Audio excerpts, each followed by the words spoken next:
o César de Oliveira Santos. Aqui estou, Márcio Roberto. É, Tá gravando. agora tá gravando, tá aí os segundos rodando, já 10 segundos já. Tudo bem? Tô em paz, e por aí. Tudo bem também na correria de sempre, né? Mas fazer o quê? É o preço que tem que se pagar, né? É a questão do sacro ofício, né? O sacrifício necessário para se conseguir as coisas. Então, sem mais delongas, vamos embora aqui com mais um episódio de Contatos Insólitos. Esse aqui é de número 155. E o tema de hoje é misticismo, mito e dogma.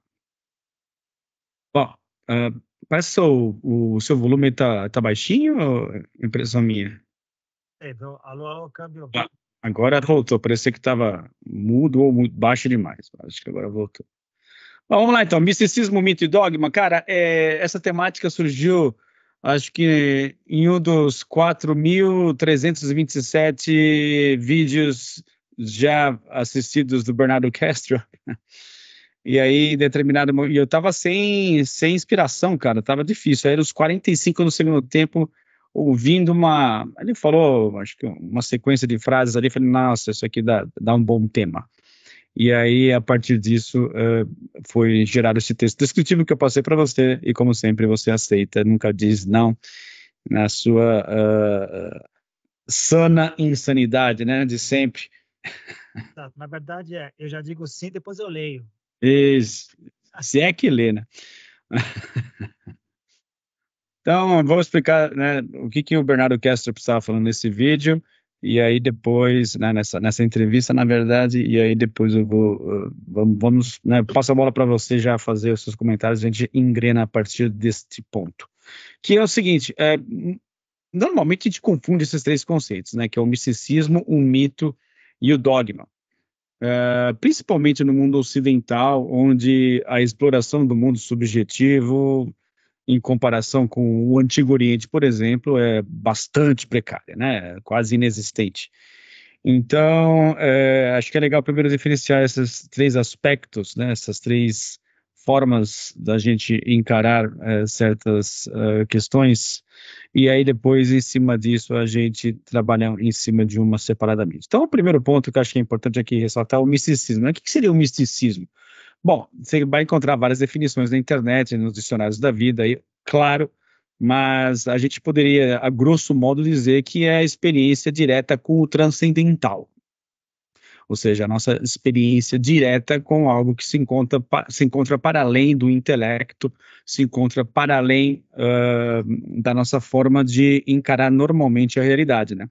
Então, a gente pode dizer que as pessoas que passam por experiências místicas são aquelas muito caracterizadas, inclusive, pelos êxtases religiosos, ou seja, a experiência direta com algo inefável, cujas palavras não conseguem alcançar, justamente pela falta de intimidade com o evento ou com o fenômeno em si, ou até a falta de repetição daquele fenômeno ao longo do tempo, para que isso crie uma certa constância e a partir daí você consiga catalogar aquilo e dar um nome para aquilo. Então não dá, fica além das palavras, fica além da nossa capacidade de conceituar aquilo, mas você sabe que é real. Por quê? Porque você experimentou, você passou pela experiência e não há ali nenhuma dúvida em relação à veracidade ou ao quão palpável aquela experiência é. Então essa seria a primeira questão. Você já quer falar já? Prefere que eu fale os três? Não, já, só um comentário. Perfeito, acho que é legal, das várias definições que a gente pode ter de vai ser uma boa. O que eu acho que é interessante depois, eu acho que a gente vai voltar nesse ponto, mas não já deixou aqui registrado, é, é bem interessante que as pessoas sempre tiveram essas experiências, continuam tendo, e a interpretação delas vai estar diretamente vinculada ao estágio de consciência delas. Muitas vezes pessoas diferentes têm supostamente a mesma experiência, mas por estarem em níveis de consciência diferentes, vão interpretar de maneiras diferentes. Ou a mesma pessoa, ao longo da sua vida, pode experimentar experiências parecidas com o transcendente, com o transcendental, mas vai interpretar de maneiras diferentes se ela elevar esse nível de consciência, que isso é muito legal. Com certeza, né? Bom, eu ia falar uma outra coisa aqui, mas não sei se Bom, não sei se vale a pena, se tem a ver, mas muitas vezes quando você está naquele estado de sono, aquela transição entre, né, você não dormiu ainda, mas, né, já está pegando no sono, muitas vezes imagens diversas ocorrem, né, e surgem na mente e brotam instantaneamente, na verdade, né, e nunca há uma imagem igual a outra, pelo menos comigo eu nunca passei por esse tipo de experiência, né, e eu fico pensando, não pensando, mas assim, com a impressão nítida, lógico que depois essas imagens são esquecidas, né, você não consegue manter isso na mente por muito tempo, mas a impressão que fica é que, cara, não sou eu que estou produzindo isso, né? Ou se é minha própria mente que está produzindo isso, caramba, que riqueza, né? Ao ponto de nada ser repetido, né? É sempre uma coisa nova, uma coisa. Mas assim, a impressão que eu tenho, em primeiro momento, pelo menos, é de que não se trata de algo meu, né? Ou pelo menos de algo advindo da esfera da consciência, né? Ou da esfera do ego, por exemplo. Talvez algo inconsciente, né? Não sei. Mas, enfim, é só uma coisa que me ocorreu agora. Mas voltando aqui, então. Então, como essas experiências são inefáveis e não há uma condição de você expressar aquilo em palavras, foram criados o quê? Os mitos, né? Ou seja, o que seriam os mitos? Seria uma tentativa de se aproximar dessas experiências através de uma forma indireta, né? Então, o mito tem essa capacidade de, através de uma narrativa simbólica, apontar para uma direção além dele próprio, né? Apontar para uma direção que se encontra além das palavras, e assim, dessa maneira, você consegue indiretamente compreender até certo ponto, não vou dizer compreender em sua totalidade a experiência vivenciada por outra pessoa, mas você consegue perceber ou sentir ou talvez entender para onde aponta, para onde que é esse norte, né? Então essa é uma característica que o mito possui, por exemplo. Então é bastante profundo, né? Porque as metáforas, né, e os mitos sempre deram conta de é, levarem adiante uma ideia, um conceito, uma experiência, geralmente experiências de fundo religioso, né, ao longo dos séculos, e nos chegam nos dias de hoje, infelizmente, de forma deturpada. Quer falar um pouco sobre os mitos ou não? Acho que vale a pena só lembrar que eles são tão poderosos e fortes como você falou, por serem supraculturais, supra-religiosos, supralinguísticos, supratemporais, várias histórias, várias interpretações, vários encadeamentos simbólicos que valem para a humanidade em geral, e para grupos específicos, independente da época que elas vivem. Isso é fascinante. Isso é Sim. fascinante. Intrigante. Inclusive o domínio onírico, né? Toda a dimensão dos sonhos também é permeada por contextos simbólicos, né? O que dá mais sustentação, inclusive, à extensão e à profundidade dos mitos, quer sejam eles influenciados por experiências de pico, experiências religiosas, experiências místicas, ou até mesmo sonhos, né? Muitos indígenas, muitas tribos, muitas culturas antigas relatam que uma forma dos deuses, uma forma dos seus antepassados se comunicarem com eles era através dos sonhos. Então, nada mais convergente com aquilo que nós estamos querendo explorar aqui, do que também os mitos serem também uma forma de você dar uma narrativa para sonhos vivenciados, coisas que ocorrem também na esfera do inconsciente. Bem lembrado. A experiência que você falou, uns minutos, pouco antes de dormir, esses estados hipnagógicos ou hipnopômpicos, um pouco antes de acordar, esse limbo entre a vigília e essa parte, ele é muito pessoal, mas eu não ficaria surpreso se a gente fosse fazer algum tipo de investigação. Deve até algumas experiências arquetípicas que vários de nós vivemos, claro, moldada em relação à nossa condição de vida, estrutura, o que aconteceu durante o dia, mas deve haver estruturas arquetípicas que são válidas para tudo. Sim, com certeza. O Bernardo Kessler fala realmente de também, falando um pouquinho agora, explorando ou ampliando essa questão dos sonhos, de que as pesquisas mais recentes, né, com o sono e com as máquinas de ressonância magnética, há um indicativo muito forte de que, muito provavelmente, a gente sonha o tempo todo. O que ocorre é que a gente não se lembra no dia seguinte ao acordar, né? Mas dificilmente as pessoas ficam sem sonhar, como muitas delas alegam, né? Há muita atividade durante esse período, né? Sonhos mais profundos, sonhos não mais superficiais, mas de qualquer maneira há indícios aí de que todo mundo sonha. Tá? É uma coisa bem comum. Bom, o que acontece então, né, cara? A gente já falou do misticismo, que é a experiência direta com algo transcendental, já falamos sobre o mito, que seria a forma de você posteriormente tentar dar uma explicação ou se aproximar, né, daquilo que foi vivenciado contando uma história. E finalmente a gente recai sobre os dogmas, que seria o quê? Seria você interpretar esses mitos de forma literal. Ou seja, o mito não está apontando para lugar nenhum, ele é um fim em si mesmo, não há nada ali de forma transcendental apontando para um norte fictício, é tudo literal. E isso é um perigo, né, cara? Porque a gente vive numa sociedade que virou literal, né? Tudo é literal, tudo é objetivo. E a interpretação desses textos religiosos acaba recaindo também nessa literalidade e, infelizmente, provocando muitas inflexibilidades ou a invasão de territórios morais, por exemplo, né, com preocupações que não eram de forma nenhuma o foco das religiões e seus princípios, pelo menos moralmente falando, não era esse o aspecto mais enfatizado e acabou virando. E, cara, acaba gerando também muitos extremismos, né? Porque se existe um dogma que é inflexível, isso gera extremismo, e do extremismo para o fanatismo é um salto muito pequeno. Então, esse é um problema muito sério, né? E ao você interpretar um mito de forma completamente literal, você achata todo o significado e meio que, na verdade, extingue o significado original, dando uma interpretação completamente diversa, muitas vezes sem sentido, para algo que nunca foi feito para ter esse tipo de interpretação. Né? Muito bem colocado. Te ouvindo agora, me veio a ideia também de que, em princípio, todos nós sempre tivemos experiências espirituais. A tentativa de institucionalizar ou organizar as experiências espirituais por parte de algumas pessoas que se achavam ou líderes ou mais capacitadas ou melhores do que outras ou representantes autênticas dessas divindades ou dessa fonte maior, acabou levando às religiões. E pedra de torque de toda e qualquer religião são dogmas, porque sem eles ela não conseguiria estar estruturada. E do dogma para o fundamentalismo é um passo muito fácil.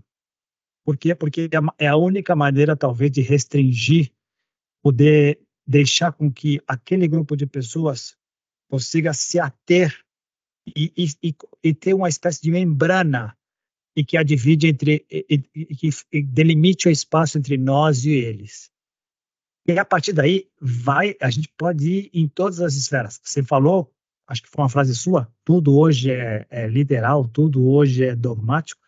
A gente pode ir em qualquer lugar, inclusive na própria área que a gente está. Olha, a Confederação de Mundos é isso. Olha, Apple é assim. Olha, o contrato é desse jeito. E a gente, quando acaba repetindo esse tipo de coisa, achando que é a única maneira de a coisa ser feita, sem perceber, a gente também está dogmatizando, está entrando num processo fundamentalista e está sufocando a possibilidade de experienciar coisas diferentes e até de observar coisas diferentes. Uma crítica específica é para todos nós e é fácil de cair, porque, por outro lado, se a gente não, o mínimo de organização e de institucionalização requer um mínimo de senso comum e linguagem comum, estruturas comuns. Mas ela tem que ser, ao mesmo tempo, fixa, mas flexível o suficiente para poder se rejuvenescer, se crescer, se for o caso, ser reinterpretada, se for o caso. Isso é muito difícil. É muito difícil. E as religiões, acho que são o melhor exemplo de as estratégias para se manter ao longo dos séculos e milênios foi bem estruturada a tal ponto de que isso não se questiona. Sempre foi assim, isso não se questiona. Se você começa a questionar, você não serve para o nosso grupo. Pense bem se você realmente quer ficar aqui. Exato. Um outro exemplo que eu lembro dele ter mencionado nesse episódio em particular, nessa entrevista, foi a analogia com a questão do dedo apontando para a lua, né? Então, por exemplo, ele diz que a experiência direta, ou seja, a experiência mística, o misticismo em si, seria equivalente a, né, usando o exemplo da lua, por exemplo, aos astronautas que pisaram na Lua, né? Então, sei lá, Buzz Aldrin, Neil Armstrong seriam aqueles que estariam em contato direto com a Lua, experimentando, pisando no solo lunar. Esses estariam por dentro do que seria estar na Lua ou experimentando a Lua diretamente, né? É, o fato de que a grande maioria de nós não está na Lua, né, mas consegue apontar o dedo para a Lua, né, e algumas pessoas ao redor conseguem enxergar que a gente está apontando, direcionando o nosso dedo para um objeto em particular no céu, e essas se atentam para o fato de que há algo ali, né, que representa a Lua, uma imagem desse objeto, que nós não estamos em contato direto com ele, mas indiretamente o dedo apontando para a Lua nos indica que isso é um mito, né? Esse seria o mito. E, finalmente, as pessoas que se encontram ao redor daquela pessoa que aponta para a Lua e acham que o dedo em si, ele representa por si só tudo aquilo que é possível você entender sobre a Lua, não é necessário olhar para cima para enxergar a Lua por conta própria, eu confio no dedo daquela pessoa, ainda mais se aquela pessoa for uma pessoa importante, né, uma pessoa que tenha uma certa autoridade, basta para mim o dedo, então isso acaba virando o dogma. Então, são essas três instâncias, usando o mesmo exemplo da Lua, né, que eu achei interessante. É uma analogia, obviamente, não é, mais uma vez, não é literal, mas acho que ele nos ajuda a ter um entendimento legal de como essas coisas que normalmente a gente confunde podem ser separadas de forma adequada, né? É bem legal. E também dá uma ideia de um excelente exercício de como é fascinante as diferentes perspectivas do que a gente tem. Eu não me lembro agora exatamente, mas acho que são 12 pessoas, só 12 seres humanos que pisaram na Lua. E essas pessoas tiraram foto, caminharam, dirigiram um veículo lá, trouxeram amostras, representando toda a humanidade, que hoje estaria em 8 bilhões de seres e calcula-se que ao todo foram 110 bilhões de almas que encarnaram aqui onde estou. Olha que loucura. Essa é a perspectiva de 12 que tiveram lá. Outros observam via as fotos que eles tiraram, via o que os telescópios mostram, via o que a gente vê a olho nu, via o que a gente vê com o telescópio, via o que a gente vê da estação espacial. E muitos de nós veem por representação, pintura, alguém apontando, uma série de coisas. E todas são perspectivas absolutamente válidas, mas diferentes em intensidade, em espessura, em uma série de fatores que a gente possa usar como medição ou observação. É fascinante, cara, é fascinante. E abre espaço para interpretações, mitos e uma série de outras coisas. É metáforas, metonímias e uma série de coisas que enriquecem a vivência nossa humana. É muito. Tem falado da inspiração que a Lua causa, né, naquelas pessoas mais românticas, por exemplo, de você fazer um poema para sua namorada inspirada pela Lua, né, todo o aspecto psicológico envolvido e o aspecto físico, né, ou seja, influenciando as marés, ou seja, aí deixa de ser simplesmente um poema e passa a ser algo fisicamente forte ao ponto de influenciar crescimento de cabelo e movimento das marés e por aí vai. A parte líquida de água do nosso corpo, enfim, é fascinante. Dá para ir longe nas perspectivas, que é muito legal. Bom, uma coisa também interessante e até triste é a gente perceber o quanto que então os mitos são importantes e vai na contramão de justamente aquilo que nós no mundo moderno achamos sobre os mitos, né? Muitas vezes utilizamos a palavra mito como o oposto de verdade. Verdade ou mito? Então acabou tendo um conceito muito pejorativo, né, o mito nos dias de hoje, sendo que o mito seria uma forma, uma ponte, né, uma forma da gente conseguir transcender as nossas limitações e prestar mais atenção em aspectos até então ignorados da própria condição humana, né? Porque se a gente vai ficar apenas nessa camada da literalidade ou do intelecto humano, a gente vai estar restringindo e amputando uma ampla parte muito mais velha do ser humano, né? E também ignorando o valor e, na verdade, a falta de valor da linguagem, porque assim, o que acontece? Muitas vezes a gente também, pelo fato de não conseguir comunicar algo, aquilo tende a não existir. Ou seja, a gente interpreta, se a gente não consegue expressar ou traduzir aquilo em palavras, né?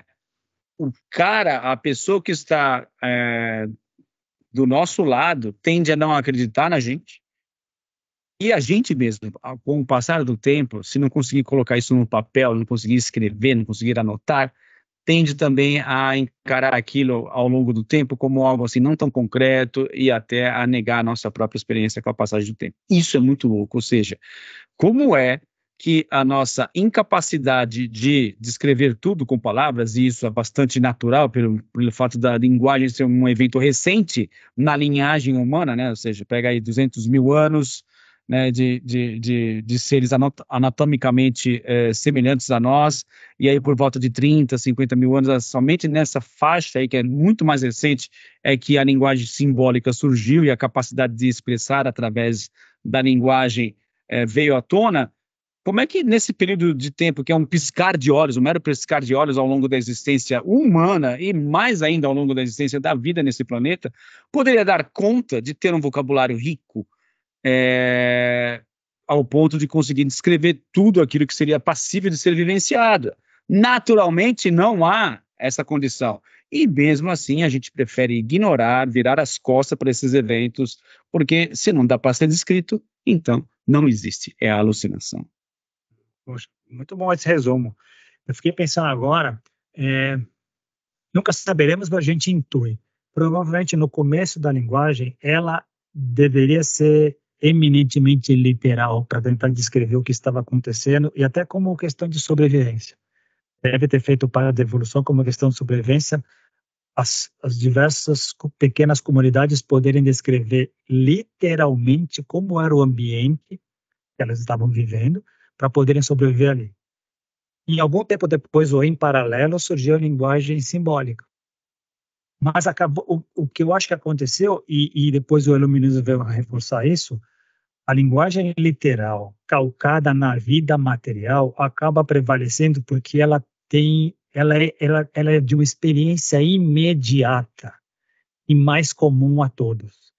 Todos veem a mesma pedra, todos supostamente percebem a mesma cor, todos têm a mesma vivência. Então, era de se esperar que prevalecesse o material, o denotativo. No momento que a conotação entra para dar conta do inefável, do transcendente, também depende muito de interpretação e muito do interior. E o interior é individual, essencialmente individual. E aí eu fiquei pensando até na primeira frase que você colocou na introdução, há alguns minutos, por que nas definições de qualquer dicionário, uma das definições de mito será algo que não é verdadeiro, né?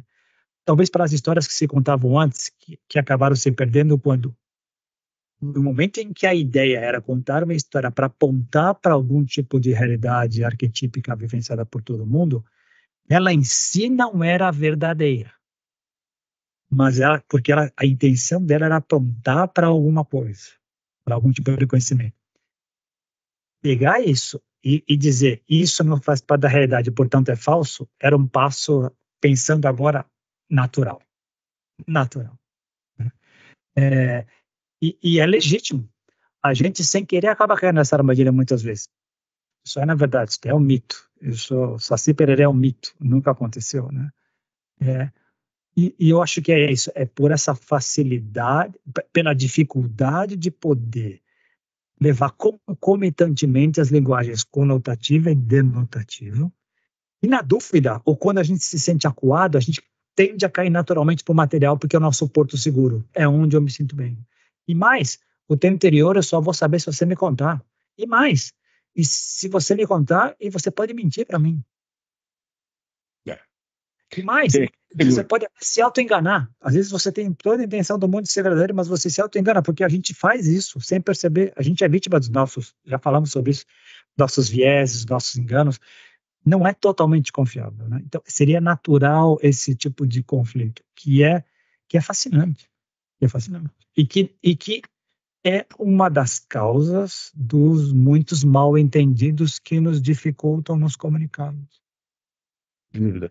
E só para colocar lenha na fogueira, né, que você mencionou aí a respeito, né, da linguagem, no primeiro momento será mais literal, mesmo por dar conta de conseguir prevalecer por questões de sobrevivência, né?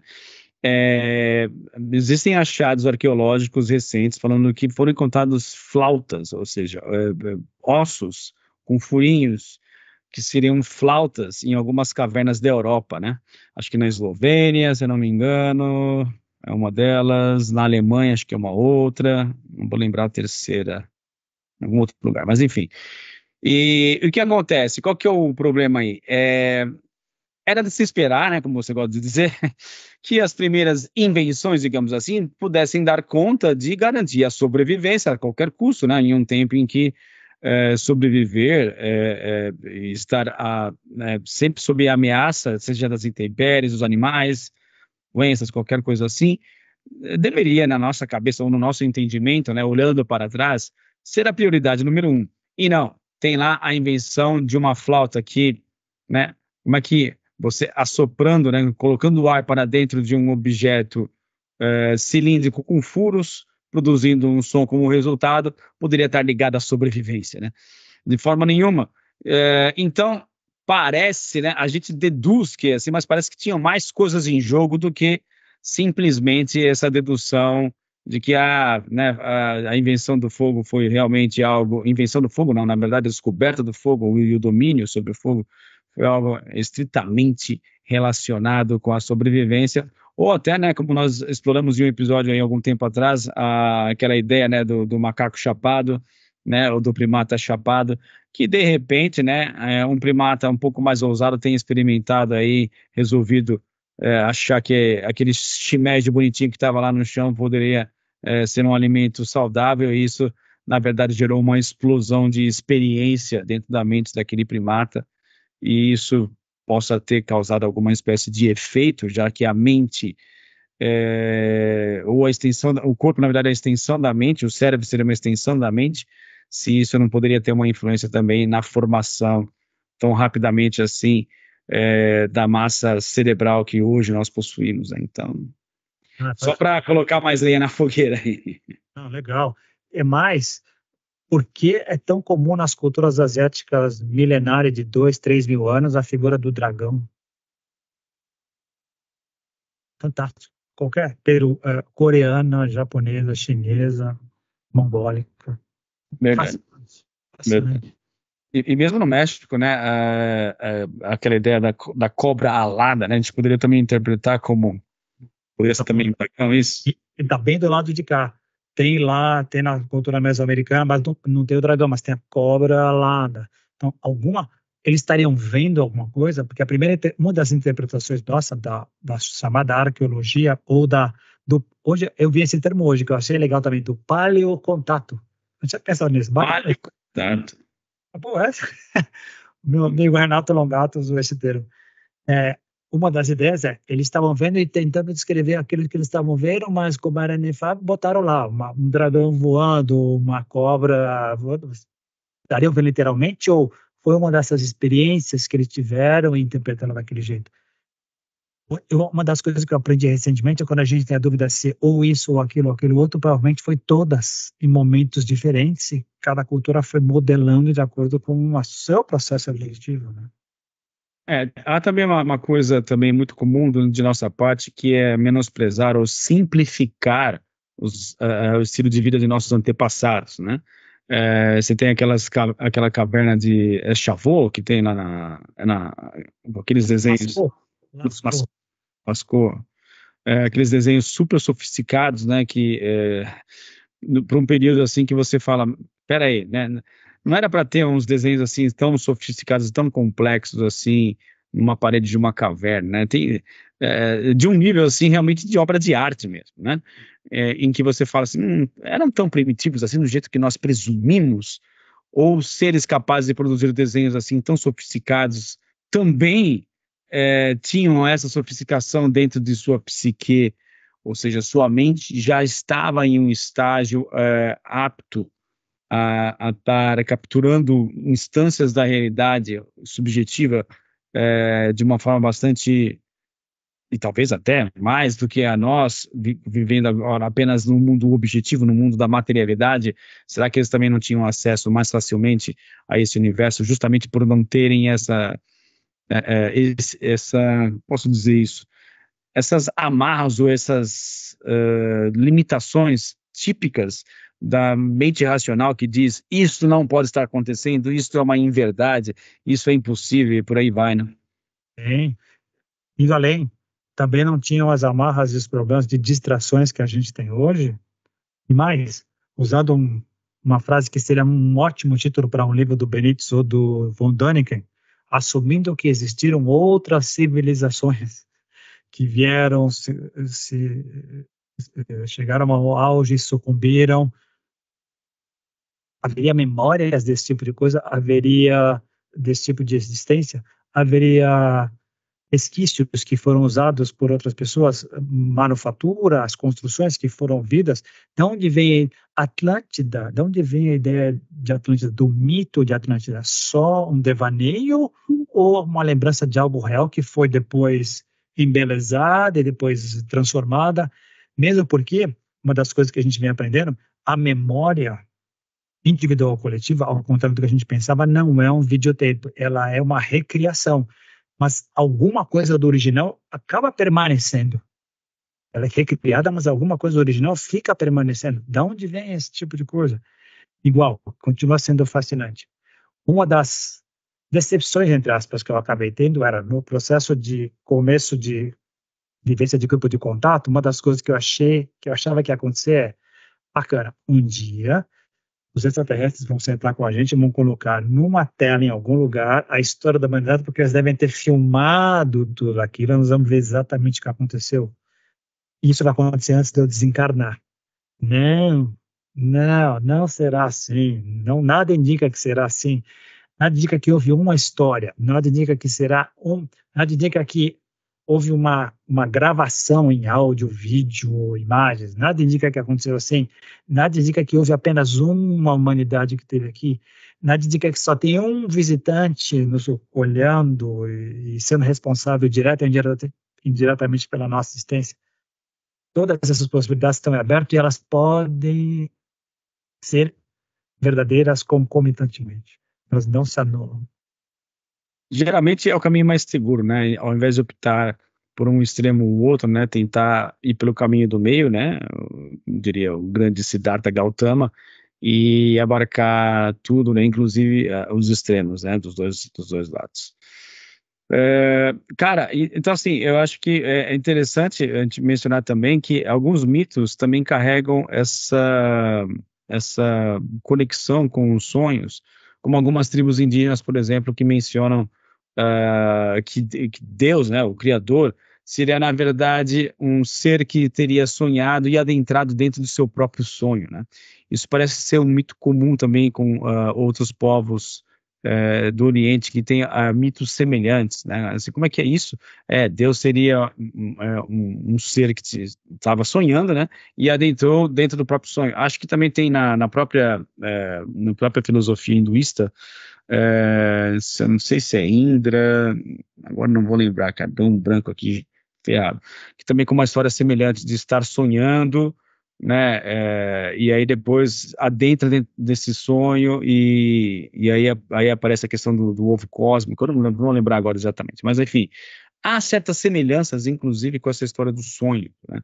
Onde a partir daí se gera um mito, e obviamente você não vai interpretar esse mito de forma literal. Ah, Deus de fato está sonhando e ele está entrando dentro do sonho.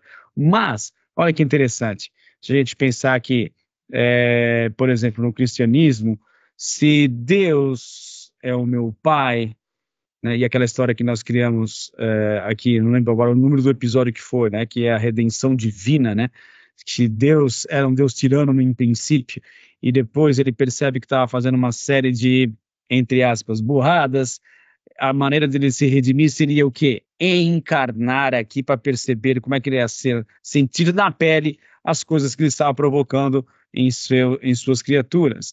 Então, o encarnar aqui para perceber o que ele estava sentindo por uma perspectiva que, estando de fora, ele não percebia, também não tem a ver com essa possibilidade, também metafórica, de você estar sonhando e para que eu vivencie isso direito, eu tenho que adentrar dentro do meu próprio sonho. Acho que é legítimo, legal. Isso que eu acho fascinante, que me incomodava no passado e hoje não.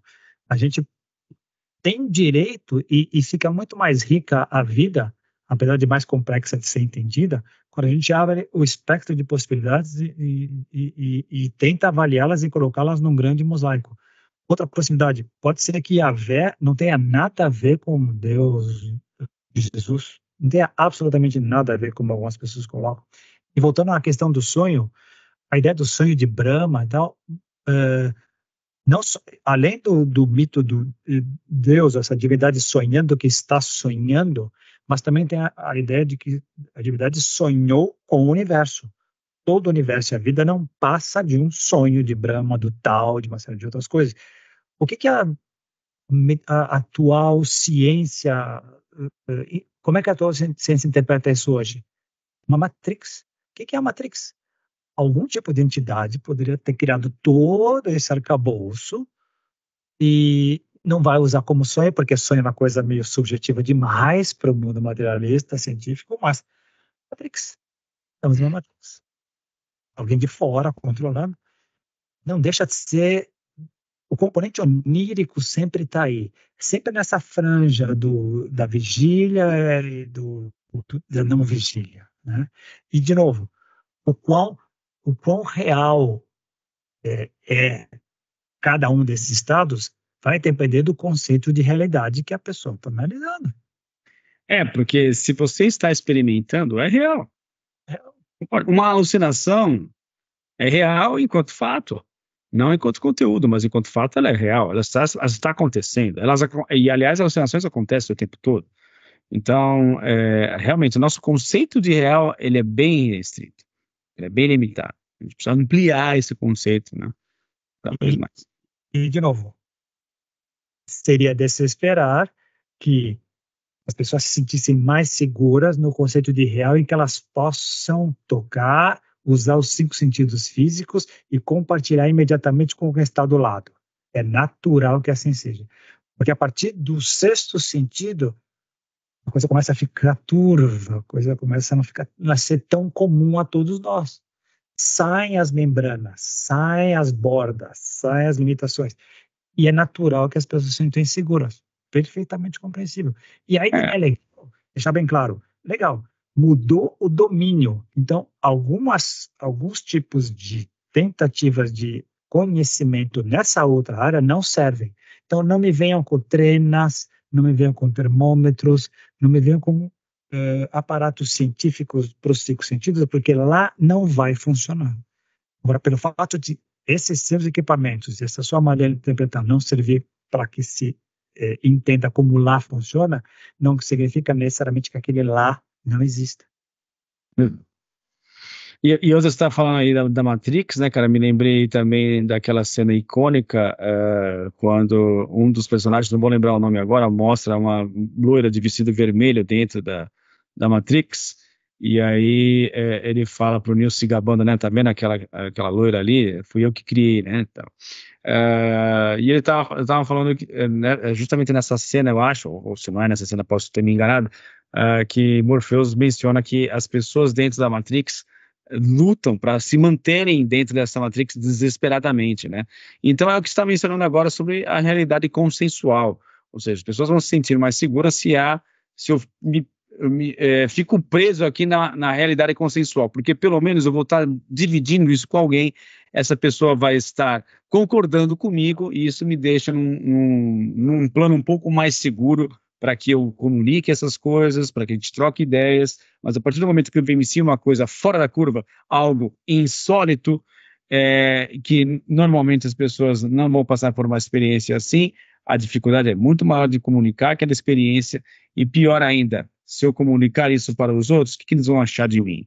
um ser advindo de fora dessa Matrix, como um alienígena. E alienígena, né, também é uma palavrinha interessante porque ela possui várias conotações. né? Não, é legal. E olha que interessante. A gente tá, acho que fui eu que fiz isso, cometi esse pecado. Tá falando sobre o termo o conceito de Matrix, entramos num conceito absolutamente mitológico. E a gente assume que a gente entende, que as pessoas que estão ouvindo entendem, e muito calcado no filme de 1999. Eu vi um cara comentando sobre esse filme, acho que eu passei no nosso grupo lá com a Rita, o Renato, o Romero e a Raquel, não sei se chegou a ver, tem um cara fazendo a interpretação 25 anos depois, está fazendo 25 anos do lançamento do filme, né? Ele faz uma análise bem interessante, e uma das coisas que eu me lembrei agora é, naquela época a ideia era, estamos na Matrix, eu quero sair dessa Matrix, eu quero ver a realidade como é que ela é.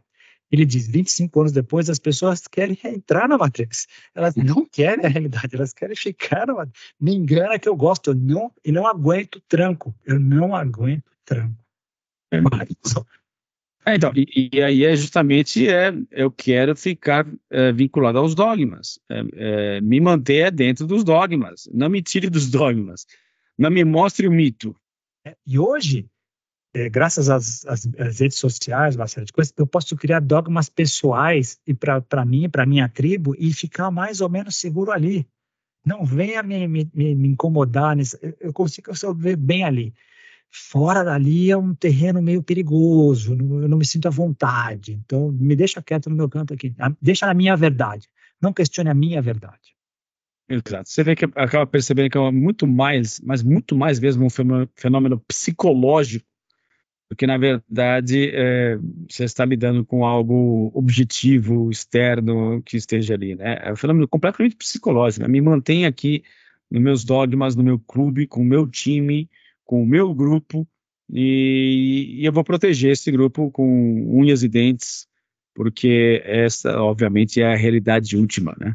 E todos os outros estão errados. Junto com o dogma vem aquele monte de coisa. Vem o pacote completo. Vem preconceito, vem estereótipo, vem recalque, decalque. Em outras palavras, tudo que nos divide, tudo que nos põe fronteiras, tudo que delimita nós e os outros. Códigos morais. Até a maneira de se falar. Fazer uma analogia agora com o que está acontecendo agora. Aconteceu uma tragédia lá no sul do Brasil. Dependendo de como você vê pessoas de lá do Rio Grande do Sul falando do orgulho gaúcho. Orgulho gaúcho. Isso tem várias interpretações. Tem aquela coisa do nós nos bastamos por nós mesmos, nós vamos sair disso, nós somos fortes, nós somos únicos. Ajuda é bem-vinda, mas a gente se vira. E sozinho, a gente já percebeu que ninguém sai de lugar nenhum, nós todos estamos relacionados. E outra, eu vou além. O que é um gaúcho? É só quem mora lá, quem nasceu lá, e os 10, 20% da população é de gente de fora, como todo lugar do Brasil. E os que são de lá que estão fora. Enfim, para mim faz diferença em dizer os gaúchos estão vivendo esse problema, e outra maneira de falar é os brasileiros que moram no Rio Grande do Sul estão passando por essa experiência. Para mim é completamente diferente. É completamente diferente. A segunda maneira de falar é mais inclusiva. Sim, com certeza. Mais inclusiva seria seres humanos estão passando por uma situação complicada neste momento, ali naquele lugar. Assim como na Síria, na Eritreia, no Congo, no Israel. É mais abrangente. Verdade. Inclusive, essa ideia assim, voltando um pouco agora, né, para a questão do tema principal, a ideia do sistema de crenças, né, cara? A questão da crença em si, né, que também é outra palavra interessante, porque quando você aceita o dogma e você assume o dogma para si, você simplesmente, em outras palavras, né, diz assim, ou assume que a coisa é assim, eu não preciso passar pela experiência mística. Eu não preciso do mito me dizendo uma historinha infantil ou uma história supersticiosa que não tem cabimento algum. Basta para mim ter fé. Eu acredito, ponto final. Ou seja, você se exime, você terceiriza um roteiro, ou por mais que, né, seja complicado você colocar roteiros em experiências desse tipo, mas você se exime de passar pela experiência direta, que teoricamente estaria ali aberta para todos, com base na intermediação que você aceita, que existe, que está ali institucionalizada, e a fé, a crença em si, para mim é suficiente. Indiretamente, eu acredito nela e eu vou tomar essa literalidade pelo meu norte, aquilo que deve me guiar, e não vou me preocupar com nenhum aspecto mitológico e muito menos ainda a experiência transcendental ou mística, porque aí isso eu deixo para o meu pastor, para o meu padre, para o meu xamã, seja lá o que for, e eu fico de fora aqui sem me envolver, acreditando apenas na terceirização, porque para mim é mais seguro. Muito bem, não tinha pensado nisso, bem legal. Sabe que meu agora te ouvindo? Olha que louco. A gente vive caindo numa armadilha, todos nós, o tempo inteiro, que é experiência de dissonância cognitiva. Nós, a nossa autoimagem, nós somos pessoas legais, pessoas corretas, pessoas certas. E vira e mexe, a gente se vê em situações em que a gente é testado e nem sempre se sai bem. E como é que a gente elimina dessa dissonância cognitiva? Porque essa dissonância traz um mal-estar. Às vezes, se amparar num dogma é a maneira a gente de reduzir essa dissonância cognitiva. Puxa vida, eu tive essa experiência, se eu quiser interpretá-la por fora dos limites de como o meu grupo etnocêntrico a interpreta, eu vou ter dificuldade, eu vou me perder.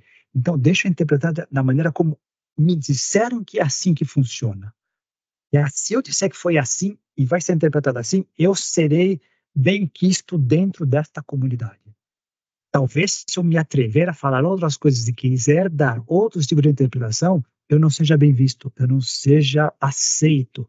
Então, às vezes, também, uma das maneiras de reforçar os dogmas e as instituições seria uma maneira de diminuir a dissonância cognitiva que a gente tem quando vive experiências de cunho transcendental. Porque supostamente uma experiência mística não precisa de intermediário. Eu não preciso. Mas que segura o rojão de ter uma experiência dessa, de poder voltar assim? Deixa eu analisar por mim quantas possibilidades existem disso. Precisa ter muita base, muita autoestima, muita solidez. Você falar que é uma... Exato, concordo. E você falar que é uma oportunidade de ouro para aquele líder religioso de se aproveitar da situação e dizer, não, não, não, peraí, o que você vivenciou não é o que você está pensando, eu sei interpretar. Vem na minha, isso que você vivenciou foi isso, que se enquadra nesse dogma, nesse dogma, nesse dogma, sou capaz de explicar aquilo que você vivenciou, você não tem capacidade, você não tem estofo, você não está em contato com o divino para interpretar isso, então eu interpreto por você, senta aqui, fica quietinho, se enquadra dentro das regras, continua pagando o seu dízimo, porque não vai se meter a besta em querer inventar ou querer saber mais, deixa que eu interpreto tudo por você. Cara, isso acontece o tempo todo. Não, e te digo mais, eu não fui fundo, mas eu não me surpreenderia em ver diferentes interpretações do que aconteceu no Rio Grande do Sul pelo prisma da interpretação que vários dão de Deus. Foi Deus que quis aquilo ali? Faltou fé naquelas pessoas? Elas estão sendo punidas de alguma maneira? Eu tenho certeza que esses vários líderes darão um jeito de dar um nó no pingo d'água para tentar explicar e sair bem e encaixar nos dogmas de cada uma dessas crenças, dessas seitas, dessas religiões. Tenho certeza. E acho que é importante falando, né, sobre lá em Pingo d'Água aí, né, mencionar também aquela metáfora que eu gosto de mencionar e que está no descritivo, inclusive, do texto, que é aquela ideia do tempo é um rio, né, cara? Porque justamente ele acaba exemplificando essa ideia, né, do que seria uma metáfora ou que seria um mito, né? Qual que é o poder da linguagem simbólica, né? Então, como por exemplo, né, alguém falar para você que o tempo é um rio. Obviamente, tempo e rio não possuem absolutamente nada em comum, né? Não tem nada a ver tempo, nem, ambos os aspectos são completamente diferentes em estrutura e em função, não tem nada a ver uma coisa com a outra. Porém, quando você fala o tempo é o rio, você entende apesar dessa aparente contradição, você entende o que a frase quer dizer. Há algo ali em comum entre o tempo e o rio. Há um aspecto convergente que se encontra para além da literalidade, que faz com que tempo e rio tenham algo em comum, que é o quê? A ideia de fluxo. Né? Então, por exemplo, se a gente vivesse em um tempo em que o conceito de fluxo ainda não tivesse sido criado, as pessoas podem entender muito bem falando que o tempo é o rio e estaria tudo certo. O conceito de fluxo foi criado muito tempo depois e está tudo bem, está tudo certo. A gente teve essa capacidade de, através da precisão, né, conseguir afunilar um pouco mais e chegar mais perto da literalidade em relação a um evento comum na natureza. Mas se você não tivesse essa condição de entender o que seria um fluxo, se eu falasse para você que o tempo é o rio, você entenderia. Então, cara, esse é um aspecto crucial aqui na nossa discussão. Por quê? Porque muitas vezes a gente atrela a verdade à capacidade de comunicação daquilo, a nossa capacidade de passar daquilo adiante.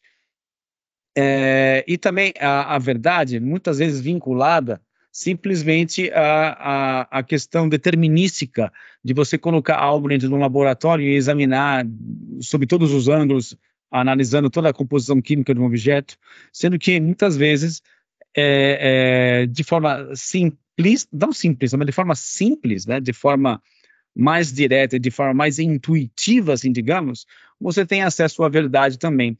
Então, há também essa falha em a gente ser refém de que uma verdade ela só pode ser uma verdade dentro do campo da literalidade, sofrendo todo o escrutínio de nossas capacidades determinísticas, ao ponto que às vezes nossos antepassados, não, né? Com certeza os nossos antepassados, sem todo o aparato tecnológico existente hoje em dia, davam conta de viver, construir suas pirâmides, seus templos, sem essa precisão toda, e nem por isso deixavam de estar em contato com a verdade. Né? Não, genial, esse resumo é genial. Me fez lembrar o seguinte, de novo, para alguns aspectos de entendimento e conhecimento da realidade, só se vai ser utilizado como ferramenta os 5 sentidos físicos. E para eles existem equipamentos específicos, existem modelos de medição aceitos e outros não aceitos, e mais, uma linguagem específica que vamos colocar aqui, resumindo, como a linguagem acadêmica. A linguagem acadêmica é eminentemente denotativa. Quando ele fala de um tubo de Bunsen, um tubo de Bunsen, um Becker é um Becker, uma lâmina Petri é uma lâmina Petri, é literal.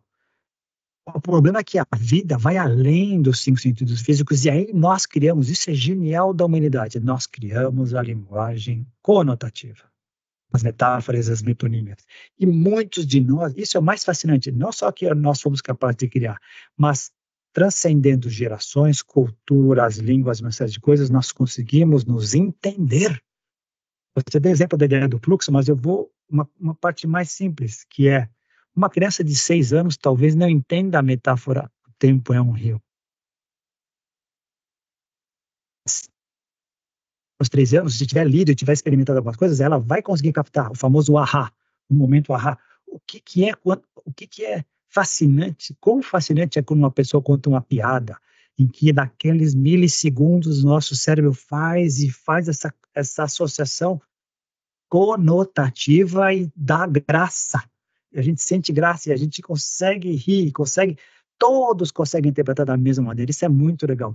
Mesmo quando alguns não conseguem, veja, alguns não conseguem, pegam a pedra depois, né? Não é para todos isso, mas algumas são bem básicas. Mas eu concordo contigo, deve fazer parte desde sempre, porque desde sempre a realidade com R maiúsculo foi além da realidade física material. E a gente foi inteligente, sábio o suficiente e astuto o suficiente para criar não só uma linguagem que nos diferencia de todas as outras criaturas sencientes do planeta, mas uma linguagem simbólica, conotativa, que nos dá estofo para a gente poder conversar sobre ela. Por outro lado, ponto e vírgula, é uma das razões pelas quais a gente tem um monte de mal-entendidos que nos causam esse desconforto, esses problemas seríssimos que não conseguiremos nos entender. Aí, o que você fala que causa isso seria o quê? O mito. A nossa falta de entendimento e aceitação de que ele pode interpretar, ele pode se referir a uma parte da realidade que nós compartilhamos, mas nem todos interpretamos da mesma maneira. E causa mal entendido. Ok. Bom, a questão do mal entendido também é outro capítulo à parte, né?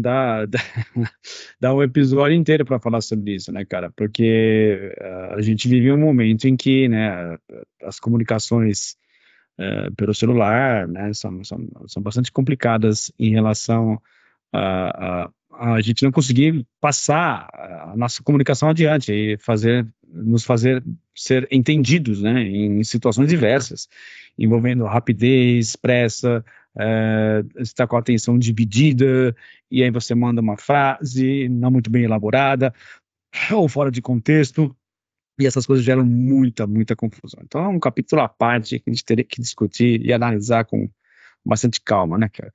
Mas, cara, eu acho que por final aí, já encaminhando para o fim, né, cara, 5 minutos do final já, de que forma a gente poderia, talvez, então, né, fazendo jus às perguntas que eu deixei no texto descritivo, de que forma, talvez, uma exploração mais, não diria pormenorizada, mas assim, talvez uma revalorização dos mitos nos dias de hoje, como é que isso poderia nos colocar-nos de volta aos trilhos de uma civilização um pouco mais madura, um pouco mais consciente de seu papel como criaturas que não apenas são capazes de destruir o planeta, mas também de lutar para que ele se mantenha por mais milhares de anos. Como é que a valorização dos mitos poderia nos ajudar a voltar a ter essa perspectiva um pouco mais otimista sobre a nossa espécie?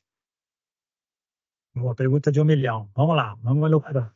Eu acho que a gente deveria dar espaço no nosso processo educacional de maneira talvez equânime para educação científica, educação financeira, educação mitológica, educação simbólica, educação educacional, documentários que a gente tem, vamos pegar o exemplo da BBC, sobre a natureza, que são ótimos e nos mostram como a natureza é, sem a gente precisar ir para a África, eles nos mostram. Por que não fazer outros programas documentários sobre Joseph Campbell, que é a linguagem do mito e uma série de outras coisas? Como é que se modernizou até agora? Como é que a gente pode fazer que isso seja... por que a reação negativa, não é essa palavra que eu quero, porque a não popularização da poesia, porque a depreciação da filosofia, do elocubrar, do pensar sobre buscar ideias, porque não dá mais espaço para isso? Talvez essa seja uma ideia dessa, de trazer para o dia a dia, a possibilidade de poder trazer para o dia a dia e de maneira igual, lembrando que são, e partindo da premissa de que são ferramentas iguais e legítimas de tentativa de interpretar a realidade. Bem, acho que é uma forma, né, também da gente acabar afrouxando um pouco esse poderio todo do materialismo, né, deixando ele um pouco mais maleável e flexível para que a gente possa criar rachaduras nesse sistema de crenças do mundo moderno. E não que a gente, não estou aqui querendo dizer que a gente tenha que fazer retornar ao passado ou reviver coisas que já foram superadas. Não estou falando nada disso, mas eu acho que dando espaço ou abertura para que a gente tenha outros acessos de entendimento da realidade, a gente abre um espaço dentro de nós mesmos para que a gente possa crescer, porque não há espaço mais dentro do intelecto. Acho que chega uma hora que há uma saturação dentro do intelecto, de entendimento da realidade, onde você não consegue mais espaço para entender certos aspectos que se encontram além do intelecto. Então, é preciso você dar essa permissão intelectual para si próprio, para que outros aspectos da realidade adentrem, né? E a partir daí você consiga fazer essas rachaduras para que você mude a sua forma de pensar, mude a sua forma de se comportar.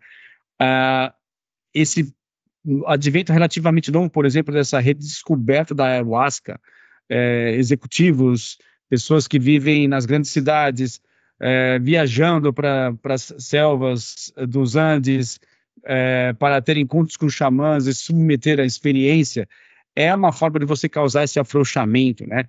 ou seja, a valorização dos mitos desses povos indígenas, que de uma certa maneira têm muito a nos ensinar em comunhão com a ingestão dessa substância.